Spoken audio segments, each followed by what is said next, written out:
World mental health day. जी हाँ, ये आप इसे एक तरह की विडंबना ही कहेंगे कि इस तरह के दिन भी अब मनाए जा रहे हैं इन द सेंस कि अब ख़ास तौर से एक दिन ये रखा गया है बताने के लिए कि दिमागी रूप से लोग सही महसूस नहीं कर रहे हैं। बहुत सारी ऐसी मानसिक परेशानियां हैं जिनसे वो जूझ रहे हैं और वो उसे खुल कर के दिखा नहीं पा रहे हैं। इससे जुड़े कई आयामों पर बातचीत होती है इस दिन, और हम भी बात कर रहे हैं अलग अलग पहलू से, अलग अलग एक्सपर्ट से जो इस फील्ड में माहिर हैं, उनसे जानने की कोशिश कर रहे हैं। और आज हम बात कर रहे हैं अनामिका यदुवंशी हमारे साथ हैं। अनामिका एक लाइफ कोच हैं, एक मोटिवेशनल स्पीकर हैं और एक साइकोलॉजिस्ट के तौर पर भी उन्होंने बहुत सारे ऐसे केसेस देखे हैं अपनी ज़िंदगी में, हर एज ग्रुप के, जो अलग अलग तरह के मेंटल हेल्थ इश्यूज़ को डील कर रहे हैं और उन्हें उससे बाहर लाने में अनामिका लगातार मदद कर रही हैं। अनामिका, स्वागत है आपका। Thank you so much, Rima ji. I'm so happy to be here on your channel. We are so glad to have you with us. Anamika, जिस तरह से मैं ये बात कर रही थी कि ये एक अनफॉर्चुनेट है, विडंबना है ये कि हम लोग अब world mental health disorder day मना रहे हैं, क्योंकि इतनी सारी समस्याएं हो गई हैं मेंटल हेल्थ के आसपास जिसके बारे में लोग या तो बात करना नहीं चाहते या फिर उन्हें एग्जैक्टली पता नहीं है कि बात क्या करनी है। आप बहुत लंबे वक्त से डील कर रहे हैं इस एरिया में, तो मैं सबसे पहले जानना चाहूँगी कि आज की डेट में सबसे ज़्यादा कौन सा एज ग्रुप है जो मानसिक परेशानियों से जूझ रहा है? Thank you Reema, very nice question. सबसे पहले रीमा मैं बताना चाहूँगी कि ये विडंबना, मैं इसको नहीं समझती कि ये विडंबना है। मैं इसको पॉजिटिवली लेती हूँ कि आज हम अपनी फिजिकल हेल्थ के साथ साथ मेंटल हेल्थ को भी इम्पोर्टेंस देते हैं। बिकॉज फिजिकल हेल्थ के सिम्टम्स दिख जाते हैं कि आपको फीवर है, बुखार है, आपको कुछ प्रॉब्लम हो रही है, टांग में दर्द है, बॉडी एक है, these are all physical symptoms. तो फिजिकल सिम्टम्स दिख जाते हैं, हम उसका ट्रीटमेंट ले लेते हैं, मेडिकेशन ले लेते हैं और ठीक हो जाते हैं। लेकिन काफ़ी सालों से हम अपनी मेंटल हेल्थ को अवॉइड करते जा रहे हैं। लोग सोचते थे कि यार मेंटल हेल्थ की बात कर रहे हैं मतलब पागलपन की बात कर रहे हैं। तो इनफैक्ट एक पॉजिटिव चीज़ है कि हम अब इस चीज़ को समझने के लिए तैयार हैं कि मेंटल हेल्थ का मतलब ये नहीं कि हम पागलपन को डिस्कस कर रहे हैं। हम ये डिस्कस कर रहे हैं कि मेंटल हेल्थ बेसिकली एक एबिलिटी है, how we think, feel and act. क्योंकि हम जो सोचते हैं, जो महसूस करते हैं, वो करते हैं, और एक्शंस जो है हमारे साथ साथ हमारे आसपास के लोगों पर भी बहुत गहरा असर छोड़ते हैं। अगर हम हैप्पी फील करते हैं तो अपने आसपास के लोगों को खुश रखते हैं। अगर हम अपने एक्शंस के थ्रू किसी और को हैप्पी करते हैं, हेल्प करते हैं, सपोर्ट करते हैं, तो हम अपने साथ साथ उनकी लाइफ को भी बेटर बनाते हैं। That's why it's very important to talk about mental health, to understand mental health and to give importance to mental health and to be sensitive about others mental health, कि हम दूसरों की health को ना परेशान करें या ना हर्ट करें। अब रहा आपका क्वेश्चन, जैसे कि आपने कहा कि कौन सा जो एज ग्रुप है इस मेंटल हेल्थ के इशू से सबसे ज़्यादा ट्रबल्ड है, देन आई वुड से जो यंगस्टर्स हैं, जो हमारा यूथ है, 20 से 30 साल की जो एज है, कई बार टीनेजर्स भी, मेंटल हेल्थ उनकी बहुत ज़्यादा डिटोरिएट हो रही है। उसका रीज़न है कंपैरिजन, सोसाइटल प्रेशर, उनके खुद के ड्रीम्स का बर्डन। अब ये एज ग्रुप ऐसा होता है जब बचपन से जो ख्वाब देखे होते हैं कि हम ये बनेंगे, वो बनेंगे, और इंडिया जैसी कंट्री में जहाँ इतना कंपटीशन है, इतना पॉपुलेशन है, अब जैसी आप कितने भी कॉम्पिटिटिव एग्जाम देने जाइए, बहुत एफर्ट लगाइए तो भी क्लियर करना बहुत ही मुश्किल हो जाता है।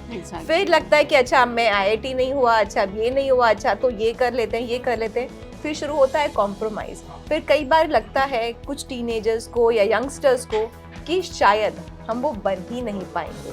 फिर वो देखते हैं अरे उसका हो गया, तो उन्हें एक अगेन और परेशानी होती है। देखा जाए अनामिका कि ये एक बेसिक एक्सपेक्टेशंस फैमिली की या फिर आसपास के लोगों की, यह हमेशा से रही है। ये आपके टाइम में भी थी, ये हमारे वक्त में भी थी, ये हमेशा से रही है। ये जो मौजूदा दौर है, क्या इसमें कुछ और है ऐसा जिसने उनके दिमाग को इतना ज़्यादा परेशान कर दिया? बिल्कुल, मौजूदा दौर में है सोशल मीडिया की प्रेजेंस।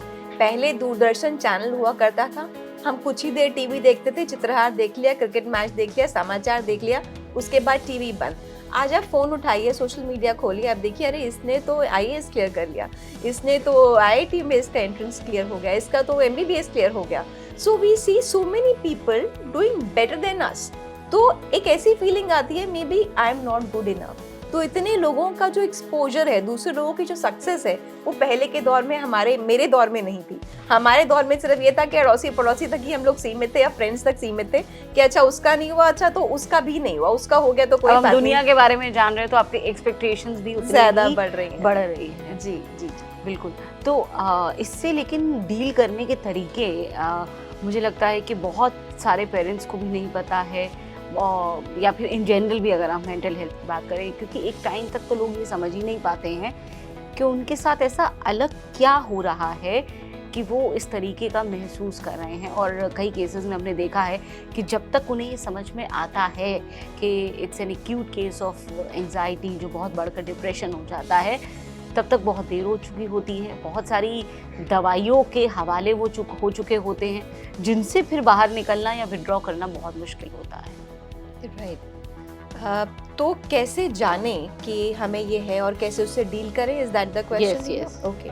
तो सबसे पहले कुछ सिम्टम्स हैं जिससे हमें पता लग जाता है कि हमारी मेंटल हेल्थ डिटोरिएट हो रही है। अगर हम सोसाइटी में जब हम जाते हैं, वी नॉट कंफर्टेबल, हम दूसरों से जेलसी रखते हैं या दूसरों से बात करने में हमें बहुत ज़्यादा इंफीरियरिटी कॉम्प्लेक्स होता है, या हम शाय अवे करते हैं, कॉन्फिडेंट नहीं फील करते हैं, तो that means somewhere we are suffering from self doubt और we are not feeling confident enough. हमारे साइकोलॉजिकली अपनी ही खुद की हम एक्सपेक्टेशन बिल्डअप करते जा रहे हैं सोसाइटी में अगर हम अनकंफर्टेबल होते हैं। दूसरा सिम्टम होता है कि ज़्यादातर अगर हमें एंग्जाइटी अटैक्स आते हैं, गुस्सा हम सबको आता है, थोड़ी बहुत एंग्जाइटी हम सबको होती है, लेकिन अब ज़्यादातर अगर एंग्शियस रहते हैं, प्रेजेंटेशन देनी है तो आप बहुत ही सुपर एंग्शियस हैं, अगर कोई आपसे किसी गर्लफ्रेंड ने आपको प्रपोज किया तो आप बहुत एंग्शियस हैं, फादर ने रिजल्ट देख लिया तो आप बहुत एंग्शियस हैं। अगर आप हर डिफिकल्ट सिचुएशन में ओवर एंग्शियस हो रहे हैं, then again it's a danger sign that you need to check कि आप कहीं ना कहीं चीज़ों को नॉर्मली नहीं देख रहे हैं, नॉर्मलाइज नहीं देख रहे हैं, नॉर्मलाइज नहीं कर पा रहे हैं, बिकॉज ऑब्स्टिकल्स तो आएंगे ही, डिफिकल्टीज तो आएंगी, लेकिन अगर आपका स्ट्रेस लेवल उनको लेके बहुत ज़्यादा बिल्डअप हो जाता है, that means you really need to talk to someone.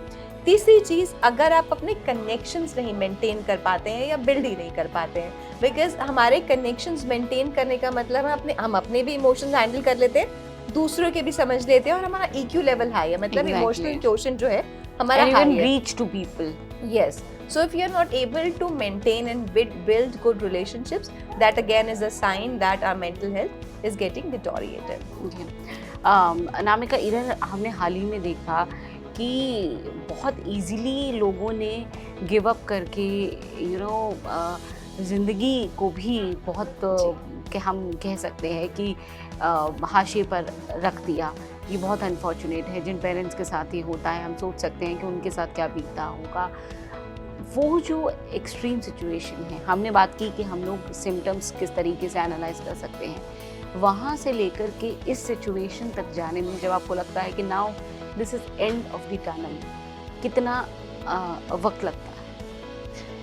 ऐसे वक्त तो आई वुड से कि काफ़ी टाइम से बिल्डअप हो रहा होता है। किसी के लिए वक्त बहुत कम होता है जो ज़्यादा प्रेशर ले लेते हैं, कुछ लोग बहुत सालों तक खींचते चले जाते हैं कि आपको बचपन से आप पेरेंटल प्रेशर को डील कर रहे थे या पेरेंटल अब्यूज़ को डील कर रहे थे या सिबलिंग अब्यूज़ को डील कर रहे थे, करते करते करते आप कॉलेज तक पहुंच गए, जहां आपका एक मैरिटल रिलेशनशिप एस्टैब्लिश हुआ, वहाँ जाके आपने बिल्कुल गिव अप कर दिया and you chose something which you shouldn't have chosen. So कई लोगों का बहुत लंबे समय तक चल जाता है, लेकिन कई लोगों का जिनको जीतने की आदत होती है, जो हमेशा क्लास में फर्स्ट आते हैं, उनको पता होता है कि जीतना ही हमारी फितरत है, हमें जीतना है। तो जैसे ही वो पहली बार फेल होते हैं, उनके लिए कई बार वो ही बहुत बड़ा सेटबैक होता है और उसको नहीं झेल पाते। तो it depends on individual to individual कि हमारा स्ट्रेंथ, हमारा मेंटल स्ट्रेंथ कैसा बिल्डअप है। सोसाइटी का सपोर्ट कितना ज़रूरी है और किस तरीके से, खासतौर से पेरेंट्स का अपने बच्चों को लेकर के जो समझ है, या फिर हमारी ज़िंदगी में। और अब ये भी एक अजीब बात है कि रिश्तों की जब हम बात करते हैं, अब हमारे आसपास बहुत कम रिश्ते रह गए हैं, न्यूट्रल फैमिलीज़ हैं ज़्यादातर, या रिलेशंस अगर हैं भी आपके रिलेटिव ज़्यादातर कोई दूर दराज है, या फिर लोग एक दूसरे की ज़िंदगी में बहुत इंटरेस्टेड नहीं हैं ड्यू टू मेनी रीजंस। ऐसे में किस तरीके से एक सपोर्ट सिस्टम बनाया जाए जिससे जो इंसान डील कर रहा है इस इशू से उसे निकाला जा सके। रीमा, हमें ये समझना होगा कि ह्यूमन कनेक्शन की रिक्वायरमेंट को हम नज़रअंदाज नहीं कर सकते। कितना ही AI आ जाए, कितना ही सोशल मीडिया बिल्डअप हो जाए, आपके सोशल मीडिया पे millions of followers, millions of friends क्यों ना हो, ह्यूमन कनेक्शन बहुत ज़्यादा इम्पॉर्टेंट होता है। बिकॉज जब हम ह्यूमन से कनेक्टेड रहते हैं, चाहे अपने पेरेंट्स से, फ्रेंड्स से, स्पाउस से, या किसी भी ऐसे पर्सन से जिससे हम अपने दिल की बात कर सकें, हमारा स्ट्रेस रिलीव हो जाता है, हम लाइटर फील करते हैं और हमारी मेंटल हेल्थ बेटर होती है। MBBS मुन्ना भाई की जो मूवी, जो हग वाली, जो एक उसमें सिचुएशन जादू की झप्पी जी, सो अ हग ऑलवेज वर्क। जादू की झप्पी, इट्स लाइक आपका हार्ट किसी और के हार्ट से एक टच हो रहा है and it's giving you good vibes. So a small hug, a short hug, a small किस, अ जेंटल टच, ये सब चीज़ों की और किसी से बात करने की इम्पोर्टेंस बहुत ज़्यादा है। हम ह्यूमन कनेक्शंस की ज़रूरत को नज़रअंदाज नहीं करना चाहिए, चाहे कितने ही सोशल मीडिया पर फ्रेंड्स हो जाएं, क्लोज फ्रेंड्स, चाहे पेरेंट्स हो, चाहे दोस्त हो, चाहे सिबलिंग हो, ज़रूर रिश्ते रखने चाहिए। बिल्कुल। लास्टली मैं आपसे ये जानना चाहूँगी Anamika, because you are training so many people, एक बहुत बड़ा कारण जो मैं देखती हूँ अपने आसपास आसानी से लोगों के डिप्रेशन में जाने का या फिर एंग्जाइटी में जाने का या फिर मानसिक तनाव उनका बहुत ज़्यादा मैं बढ़ता देखती हूँ, जब उनकी एस्पिरेशंस पूरी नहीं होती है करियर से जुड़ी हुई ख़ास तौर से, और ये आज की जनरेशन के साथ सबसे ज़्यादा है, या फिर बिजनेस में भी जो लोग अच्छा नहीं कर रहे, इसे एवर्ट कर पाना, क्योंकि एक तरह से देखा जाए तो वो एक फैक्चुअल सिचुएशन भी है, इतना ज़्यादा कॉम्पिटिटिव वर्ल्ड है, आपको अपनी ज़िंदगी चलानी है, तो अगर एक हद तक आप आगे नहीं बढ़ रहे हैं तो एक वक्त के बाद आपको तनाव और छटपटाहट होने लगती है। लेकिन अगर ऐसा हो रहा है, कैसे खुद से कोप करें, खुद को समझाएं? सबसे जो ज़रूरी बात समझने के लिए है वो ये है कि फेलियर को हम अवॉइड नहीं कर सकते। Failure is the stepping stone to success. जैसे हम सक्सेस को एम्ब्रेस करते हैं, अगर हम फेलियर को एम्ब्रेस करना सीख जाएंगे कि फेल होंगे तो सीखेंगे, तो आई थिंक जो नेगेटिविटी आती है कि अरे फेलियर हो गया तो कैसे होगा, तो उसको हम एक पॉजिटिव एस्पेक्ट में बदल सकते हैं, that failures are stepping stones to success.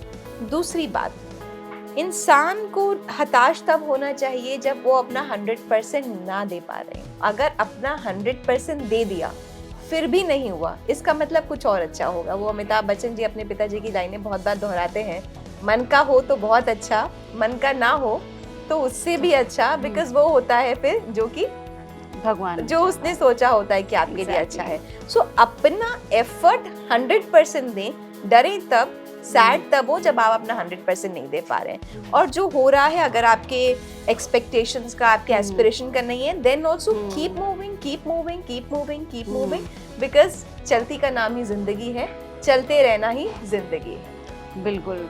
और ये इन्होंने हरिवंश राय बच्चन जी की एक पंक्ति कही, तो ये हम भी जानते हैं कि कोशिश करने वालों की हार नहीं होती, और यहीं से दरअसल पूरी ज़िंदगी की फ़िलॉसफी जुड़ी हुई है। शुरुआती जो बातें मेंटल हेल्थ से जुड़ी लोग जानते हैं, क्योंकि अब खुद भी बहुत सारे लोग इस चीज़ को लेकर के स्टडी करते हैं, जानने की कोशिश करते हैं, वो ये जानते हैं कि अगर आप एक पॉइंट पे आकर ये ठान लेते हैं कि आपको हार नहीं माननी है, तो कोई ना कोई सोल्यूशन कहीं ना कहीं से निकल ही आता है। तो अनामिका, इस बातचीत के लिए बहुत बहुत शुक्रिया, बहुत अच्छा लगा, और उम्मीद है कि इन बातों से जो लोग देखेंगे इससे कहीं ना कहीं उन्हें कुछ फ़ायदा ज़रूर पहुँचेगा। Thank you so very much. Thank you so much Neema, thank you so much.